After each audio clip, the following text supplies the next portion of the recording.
In this video, I'm going to talk about something that may sound a bit strange at first. Often, we discuss communicating through our writing. Here, we're going to address communicating with our writing. This is a critical skill that writers must develop, and any strangeness associated with the idea of communicating with our writing will, I think, be lessened by the end of this video. So let's get started. First, I think it's important to understand we often create distance with our writing. There are a few ways to think of this. If you have ever uncovered an old piece of writing, it may seem a bit strange, almost like someone else wrote it.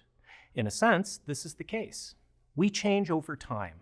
So when we approach writing from our past, there's some distance between how that writer thought and how we think now. There's another sense of distance we should talk about here, though. As we discussed in the video, Writing as a Communication Tool, our writing and the reasons for our writing can structure our thinking. So when we get to the end of a writing project's first draft, we are often surprised at what we find, and we have to consider and sometimes reconsider the results. You'll often hear writers talk about writing to learn. This refers precisely to this process of writing to see what we think in a given circumstance. Let's step back for a moment. I think there's a more general way of thinking about the distance that exists between us and our writing that can be captured in the following phrase: we are always in dialogue with our writing.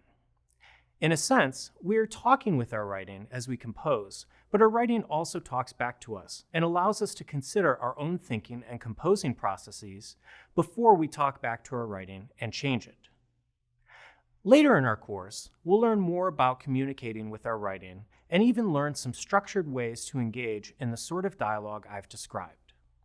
I'd like to take a moment now, though, to talk about another way we communicate with our writing: peer review.